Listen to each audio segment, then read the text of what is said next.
And of course, I need to open up YouTube Studio and see if it actually split the video.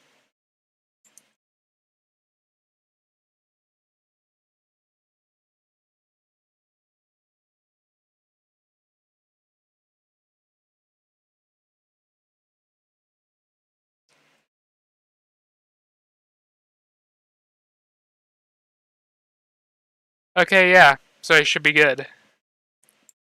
Let's go ahead and move on to the Sony State of Play. RIP. Need to find the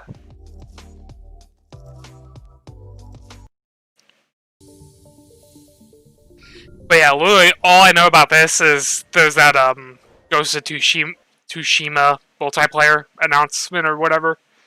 But I don't know if that was during this or if that was afterwards. That's like the only Sony announcement I've heard recently, so.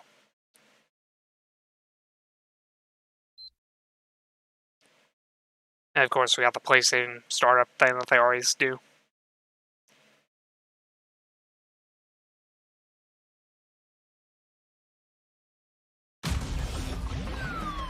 Okay, so yeah, starting with Crash. Hey everyone, I'm Lou Studdard, producer at Toys for Bob, and I'm here to talk to you about Crash Bandicoot 4, It's About Time. Crash 4 is a direct sequel to Crash Bandicoot Warped. The devious villains, Neo Cortex and Dr. Entropy, have finally escaped their interdimensional prison, leaving an evil scientist-sized hole in the universe. Now they've got their eyes set on not only simply conquering this dimension, but all dimensions. And it's up to Crash and Coco to save the day. Crash Bandicoot 4 It's About Time is the first totally new game in the Crash Bandicoot series in over a decade. So for us at Toys for Bob, we felt that it was important to reintroduce longtime fans, as well as new players, to this amazing franchise. First, we made sure to incorporate the classic tense, precise, and perspective-shifting platforming that we all fell in love with. And then, or people just hate because it's so damn tough. Can't wait to show you today. Let's start with Insanity Beach. This is where Crash's adventure first started, and where we pick things up again in Crash 4. But there have definitely been changes since we first saw Insanity Beach all those years ago. And throughout Crash 4, you'll see those changes. I was not expecting a deep dive of this from the start, but inspiration from not just the original games, but the animated cartoons that inspired those original games, all while also delivering bigger, more awe-inspiring dimensions to explore. Throughout Crash 4, you'll see wide-open new vistas, new character models, and lots of expressive animations. And with all of that also comes new additions to the platforming, like having the ability to wall run, rope swing, rail grind, and zip line as well. In the original trilogy, specifically Crash Warped, there were certain moments in the game where Crash would change outfits. Think Crash wearing a biker jacket when riding a motorcycle. That seemed like a natural area for us to expand upon. So we have loaded the game with tons of awesome skins that you can earn and wear throughout the game. These skins are totally cosmetic and a fun way to express yourself while playing the game.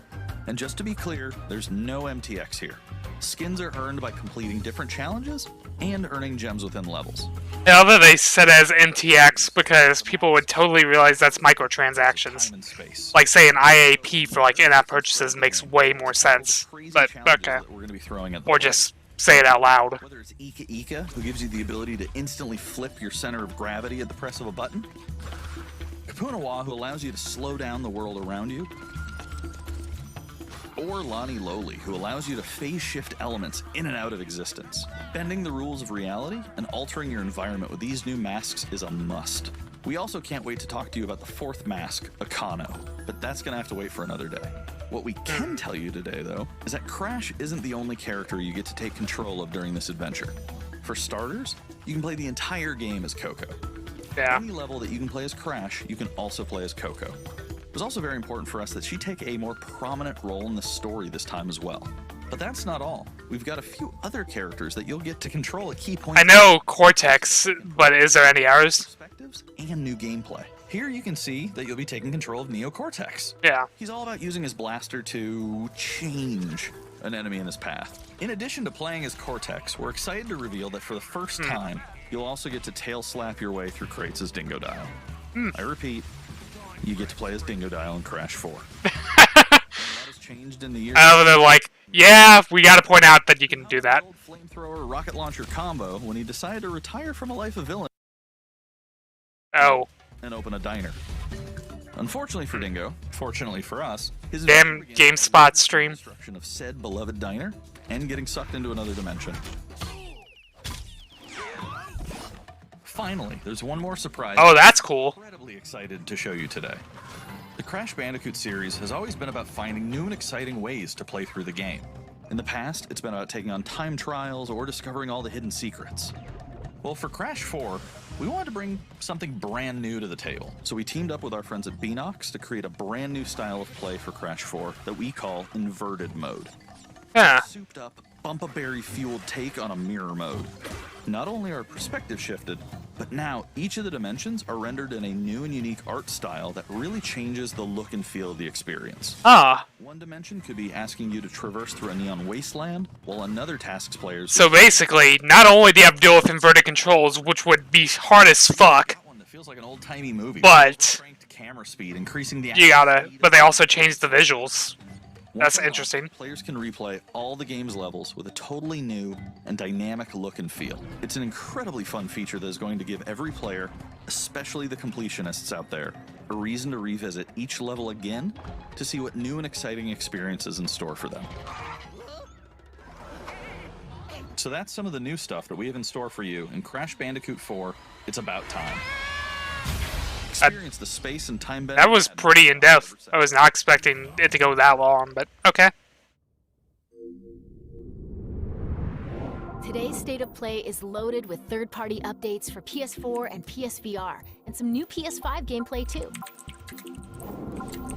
Oh, new PS5. Huh. New look at Crash 4. It's About Time, coming to PlayStation Wait, 4 on... didn't they say there was gonna be no PS5 things Now let's when they announced this on Twitter? latest from IO Interactive. Okay. I mean, I think they technically said no big PS5 announcements. So, you know, talking about existing announced games, I guess that technically doesn't count. But yeah, Hitman 3, okay.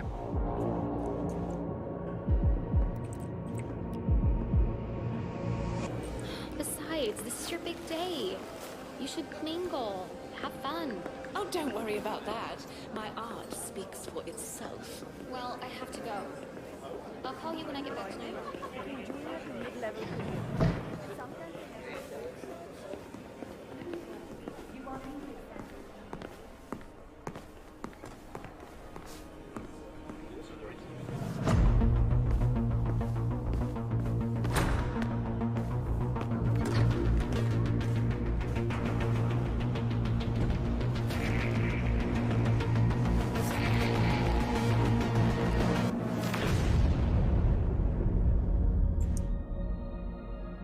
Okay.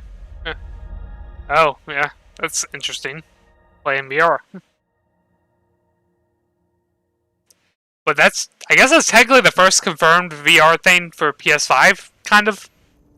Because, I mean, that game is already confirmed to be on PS5, I'm pretty sure. You know, since it is coming out next year. I mean, I'm sure it'll probably be on PS4 also, but I mean, it technically is, I think, the first PS5 VR game confirmed. Also, what is this trailer for?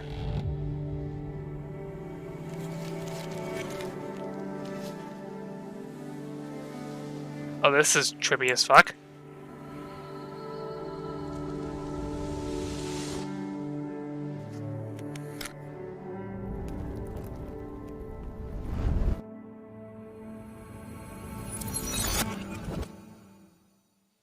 Huh.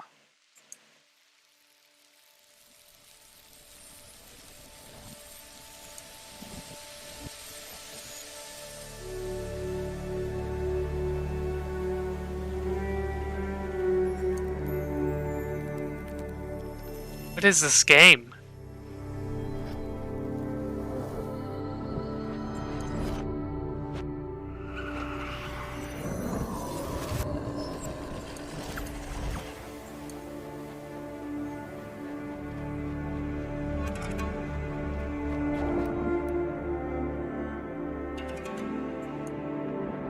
Braid Anniversary Edition. So this is an existing game?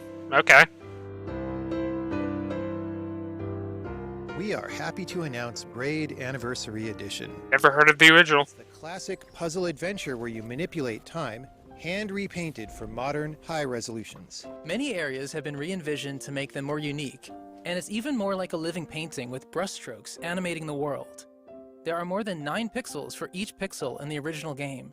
There are new animations for smoother motion, Improved sound and music to enhance the mood, and many hours of developer commentary and interviews on subjects like puzzle design, programming, and visual art. We plan to make it the most detailed commentary in any game ever. So if you want to learn how video games are made, Braid Anniversary Edition will be a really... It's actually something you don't see really often.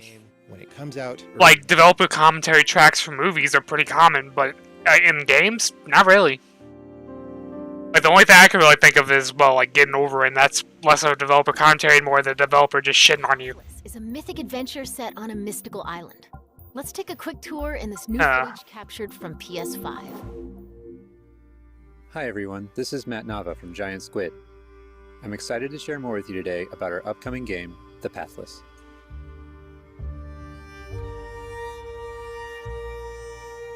The Pathless is an open-world, mythic adventure game set in a vast forest. You play as the Hunter. The Hunter is a master of archery. She can shoot talismans to fill her dash meter, which allows her to bound across the landscape. Fluid, dynamic movement is at the core of the Pathless, so the game's unique take on archery is all about timing, not aiming down sights. This design was critical to making it possible to shoot even while moving fast and performing acrobatic maneuvers. You instantly feel as skilled as the Hunter herself. This is definitely an interesting take. Like, I haven't seen such a fast-paced shooting game like this. Like, archery game, I guess. Not shooting, From but... the eagle, you can even fly. The bond between the Hunter and the eagle is central in the Pathless. You can gain altitude while you glide by flapping.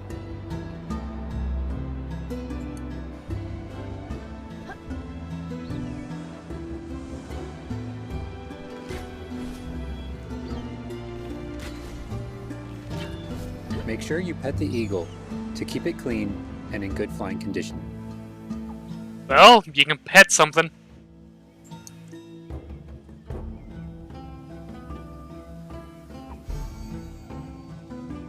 You'll find secrets all over the island, if you know where to look.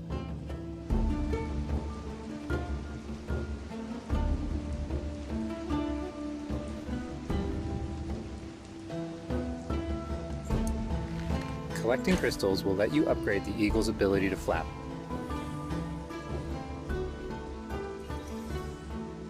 You'll also discover larger puzzles to solve in ancient structures.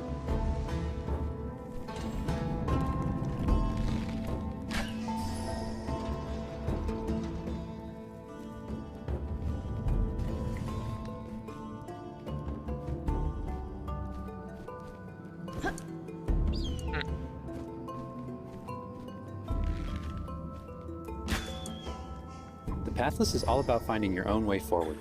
So unlike most open-world games, there's no map.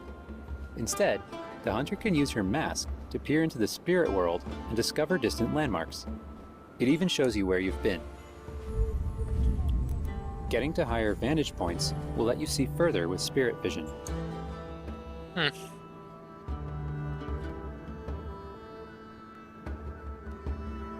This is definitely an interesting Spirit, concept the to an source open of the world game. darkness, will pose a constant threat to you on your quest. They will try to separate you from the eagle.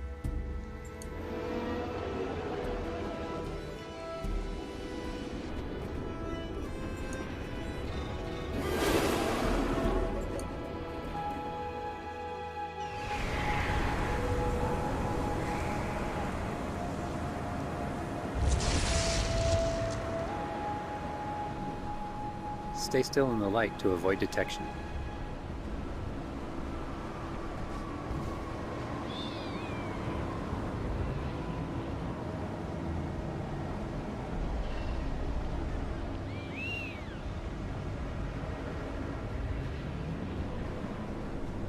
You won't be able to take on the cursed spirits until you've returned light to the obelisks.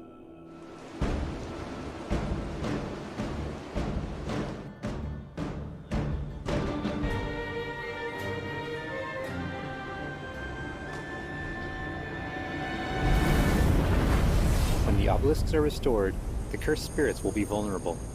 Chase them down through the forest to corner them in a dramatic final battle. Not kidding about dramatic, like just the music alone. God damn.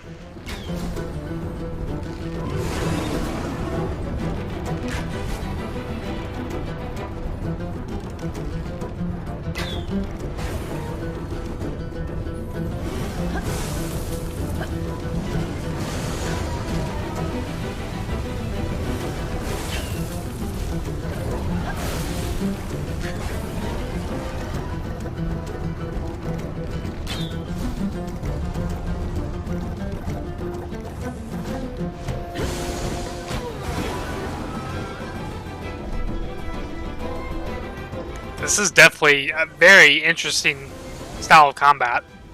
I've not seen like in a game really, usually.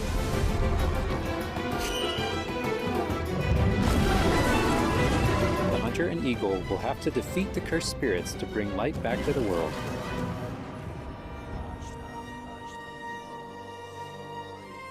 I hope you've enjoyed this overview of The Pathless.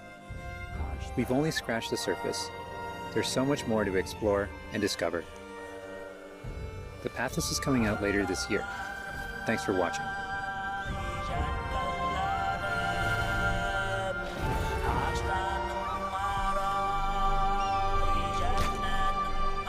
Oh, I remember this game. Now I remember seeing that character's face at one of the events. Yeah.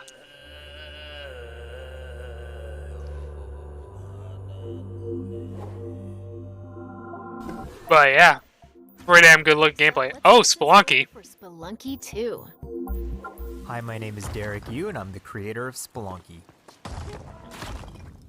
RIP. Spelunky 2, I wanted to make sure we made something that got old fans excited and also brought in new players. It was important we didn't change the things that made Spelunky such a unique experience in the first place. So many people became fans of the game through their friends and family, and even strangers on the internet.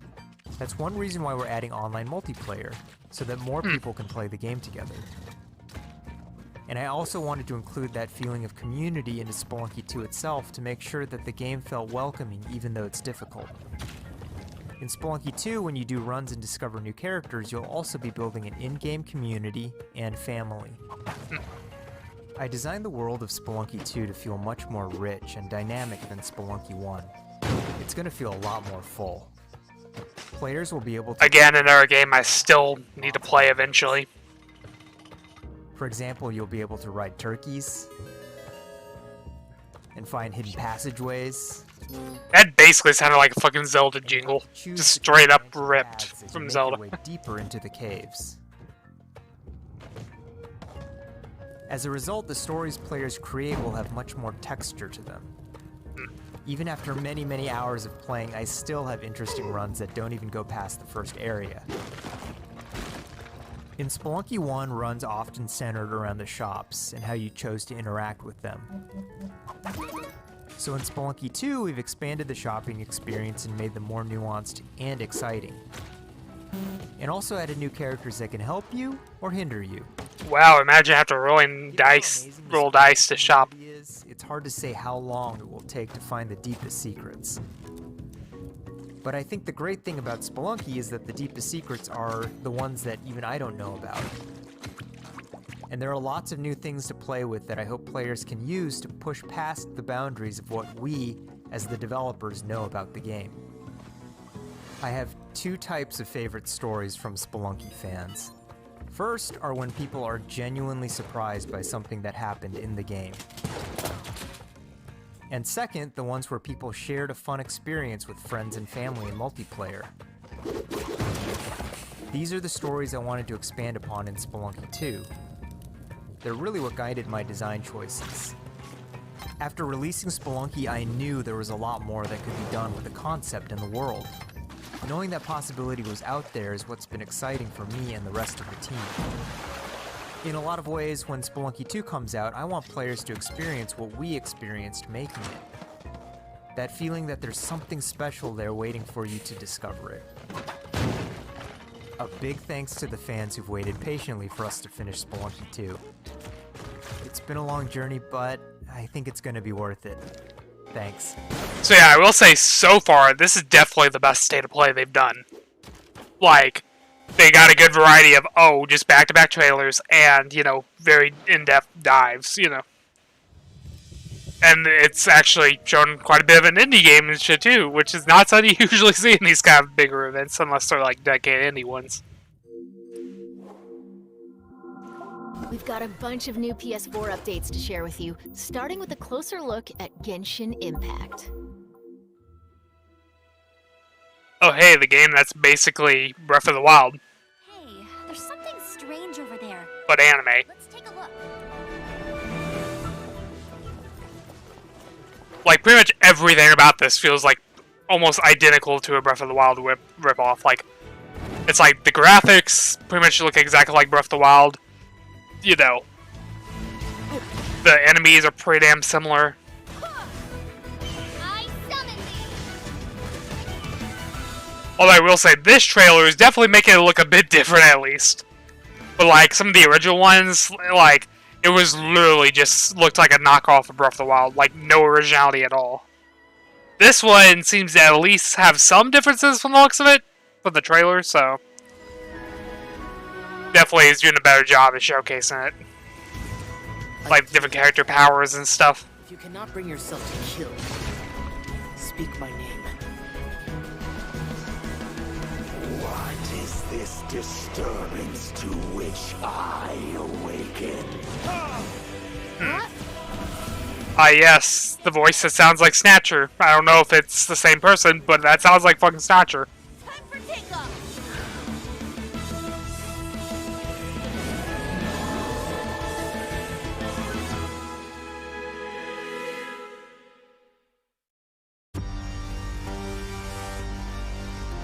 Okay, so we're moving right into another game. I claim your mind Okay, so focus. They make some pretty good stuff. for my mercies. Well, they're the publisher, not the devs, but whatever, they publish some pretty good shit. Okay, so this actually looks pretty damn cool. So looks like a beat 'em up, basically. This ambition of yours, what a waste of stardust.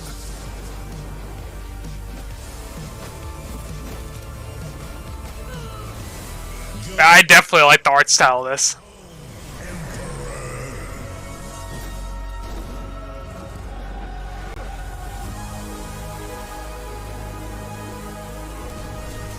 I will say the frame rate feels kind of weird, but that might actually be an intentional effect. It's like, it seems like it's, intentionally supposed to be kind of like a 24 frames per second cinematic kind of thing.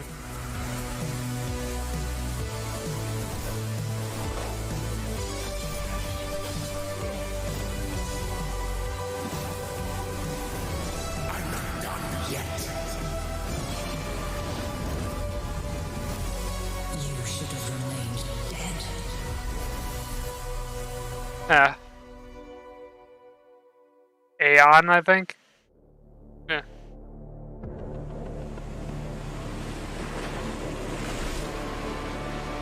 Okay, so what do we got here?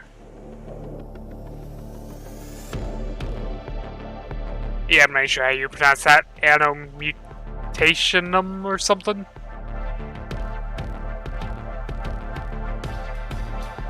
But hey, more Cyberpunk games, because just what we needed.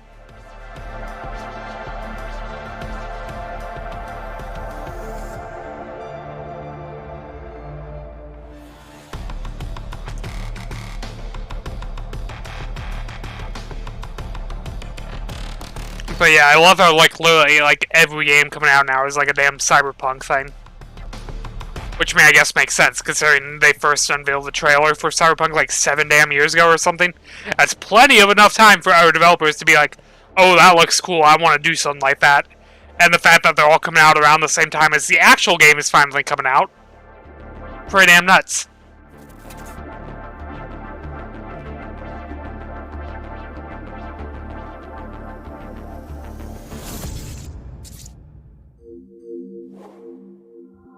It's time to talk bug snacks. Let's check Oh no. footage captured from PS5. And before my stream gets muted. Is open. Come join me on the island of Bugsnax. Oh god. Wow, that's your new lead? Another monster hunt? Elizabeth Megafig is a 2-bit con artist. Don't tell me you actually believe this half. Oh, so we finally get some of the dark parts of this game. Bugsnax story, you're out of a job. You're the journalist. Lisbeth said you'd be coming. There's a bug snack right over there. Do me a favor and take my snack trap. Stranger, I could use your help. This bunger goes wild for ketchup. But yeah, as long as they don't play too much the song, I should be good. Because I know they will instantly mute the entire stream if it plays. Find out what my favorite bug snack is. And feed it to me. Oh, and of course, good thing that I did end up stopping the stream and split it. Oh, of course he does. Well, I have a few prototype traps that I could put to use. Is that fucking Maurice LaMarche doing that voice? Stuff and nobody hates you yet. You can catch bug snacks and bring everybody back to Snacksburg. Well, say you do find these bug snacks and make Okay, yourself alive. so here's the dark thing. Keep your job. Now get going and try not to fall off a cliff. Yeah. So here's the dark part of the game.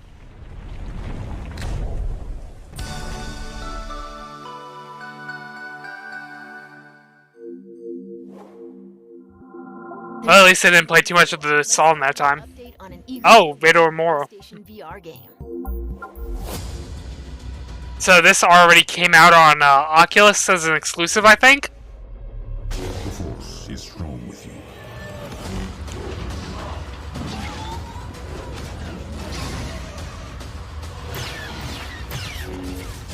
So I guess Oculus lost the rights, or it's like a different Star Wars VR game.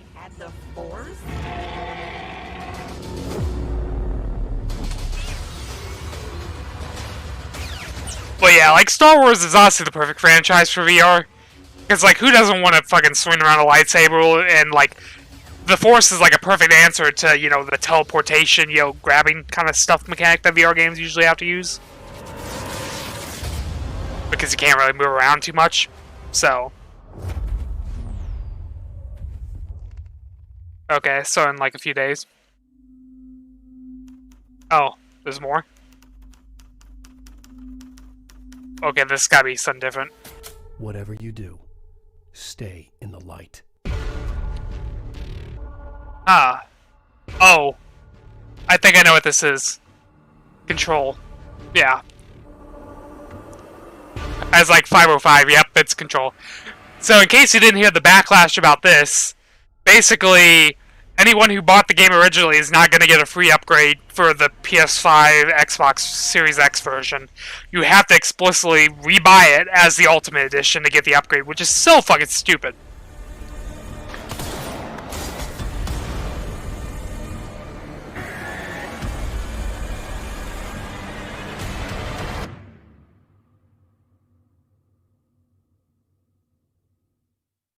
And yeah, it's second expansion. Talking about, yeah. Okay, so what game is this? I have no idea.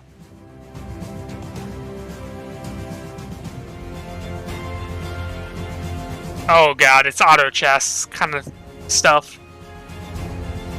Is it literally auto chest? Like, I can't remember what company makes auto chess, but yeah. But anyway, it's like games kind of like Teamfight Tactics, auto chess, that kind of thing, or Dota Underlords, I think Steam's is called. Yeah. But yeah, you basically just place your character on the field and they automatically fight.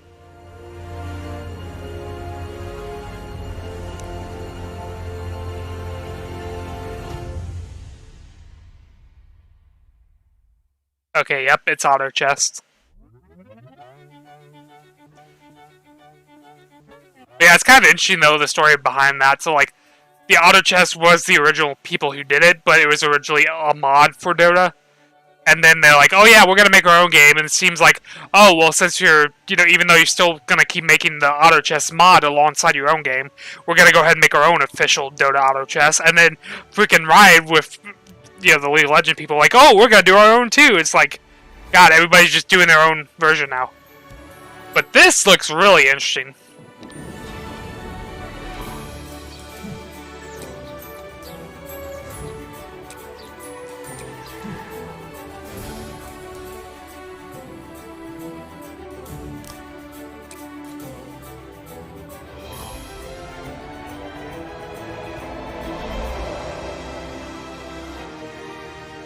It's a pretty bizarre concept of having, like, you're basically in the real world, essentially, but you're platforming on little platforms instead.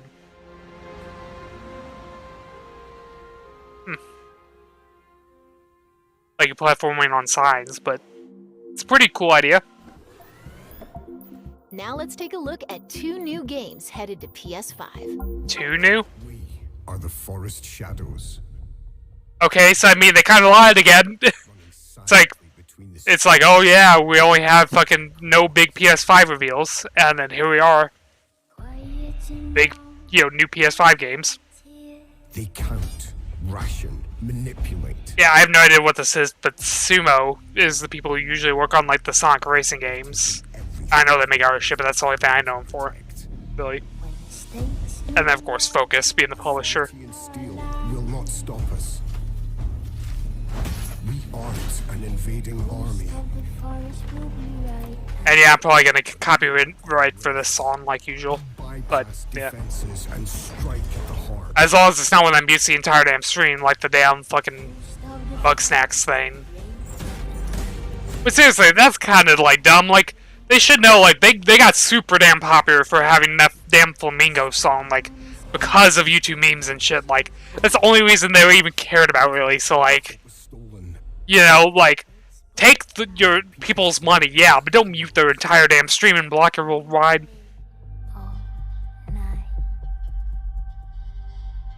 To others, we are rivals. What I mean, especially because it's part of a damn game. Like, so what, is anybody who plays the game just gonna get fucking copyright striked? Like, it'd be different, also if it was just entirely your own thing, but it's like, if you're making a song for a game, you gotta expect it to be using something like this, but yeah, I don't know this at all. But some of us will become legends. But I don't know anything about that. I'm guessing it's a series that already, like, exists, or, like, I don't know.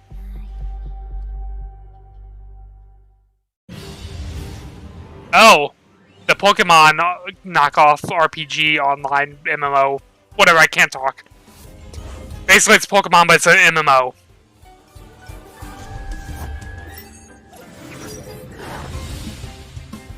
So yeah, it's been on Steam Early Access for quite a while, so I guess, coming to the console now. Although I am kind of surprised that they're going for, PlayStation first.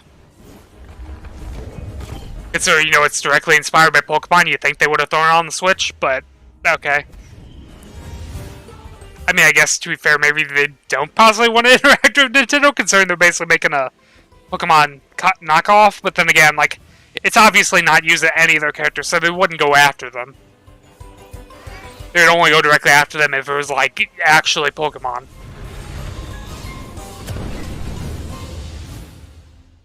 Oh, yeah.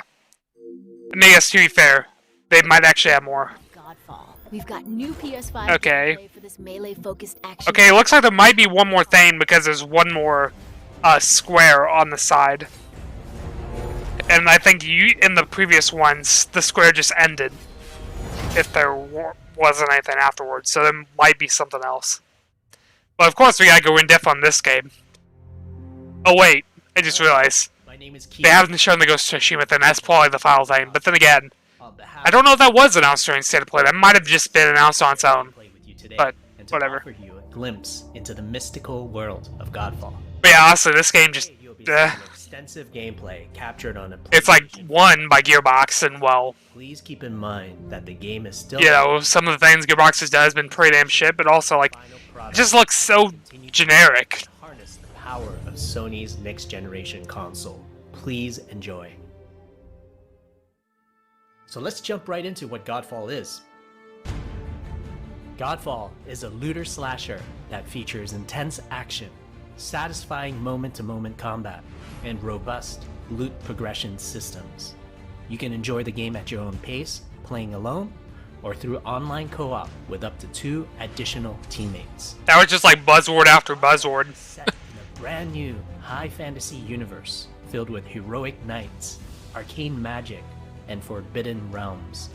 The world is split up into the elemental realms of earth, water, air, and fire.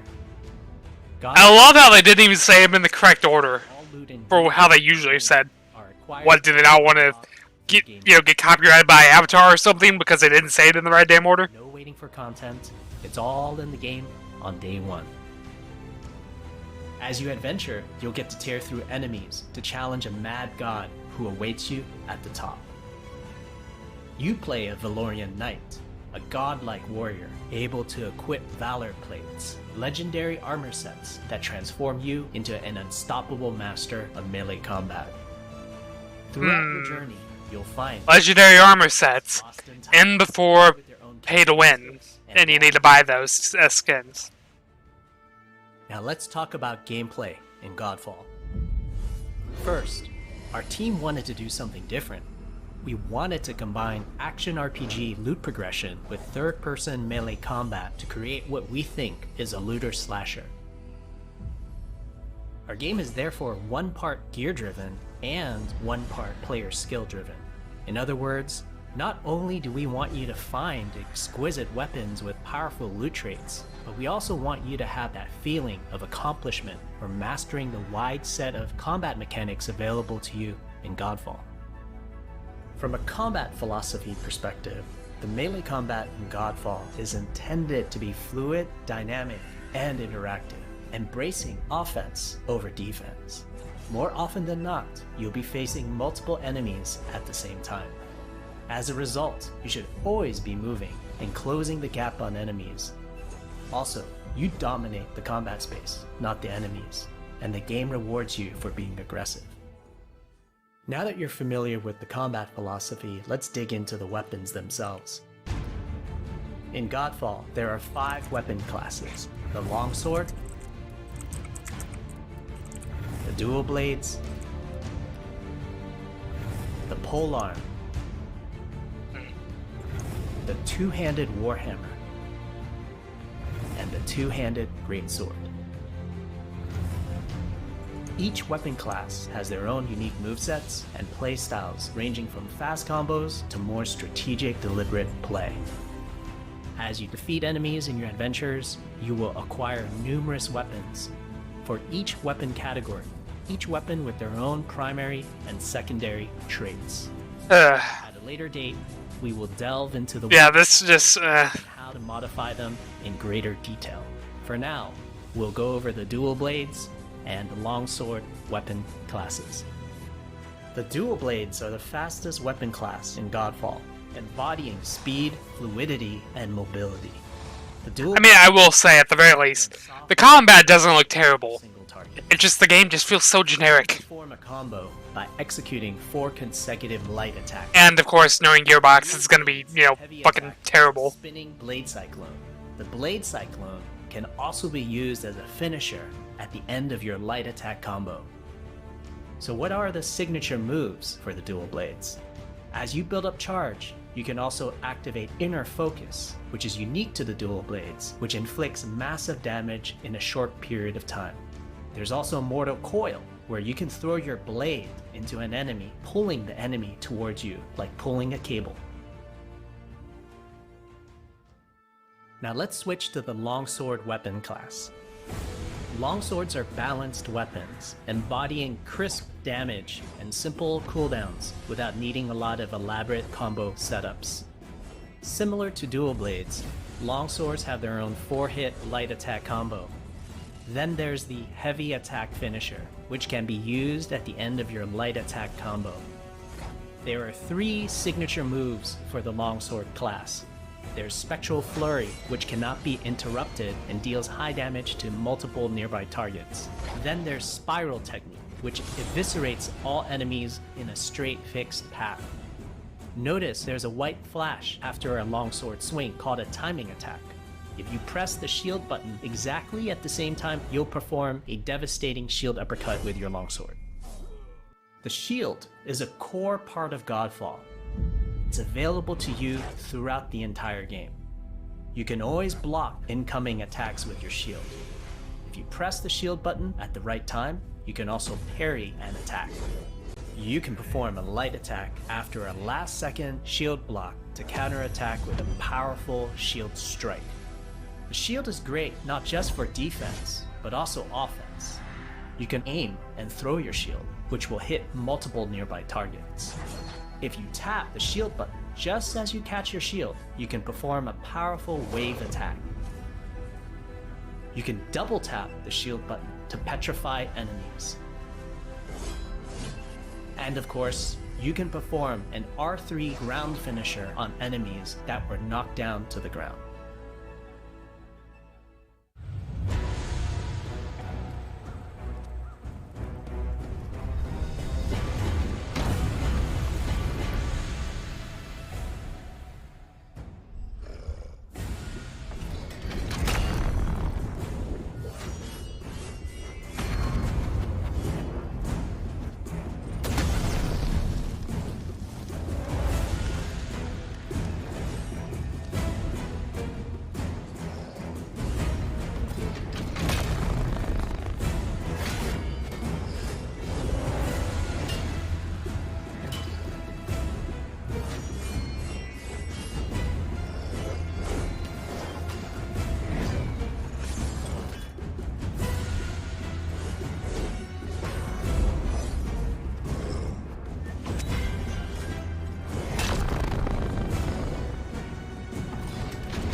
Yeah, so I've not been talking much. I've been using this time to eat my lunch, since I don't really have to react to anything. We hope you enjoyed our first walkthrough video of Godfall running on the PlayStation 5. We also want to thank all the fans for their endless support since our initial reveal back in December.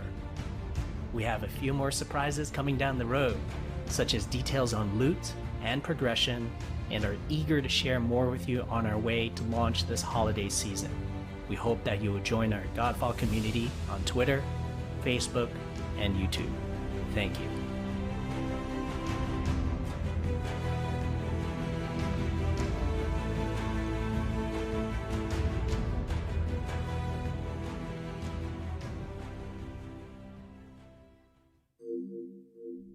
Okay. We hope you enjoyed this peek into the future Is it good? of PlayStation. Can I show one more thing? See you next time. I guess not. So yeah. Basically, I guess that Ghost of Tsushima thing was from a different presentation. Or, well, not presentation, but just a Twitter announcement or something.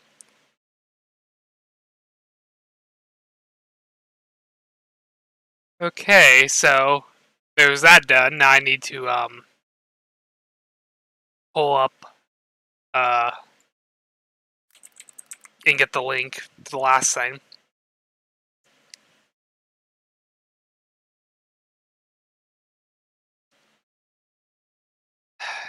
God, why can't I think of what I'm trying to search for? Couldn't remember the damn name of it.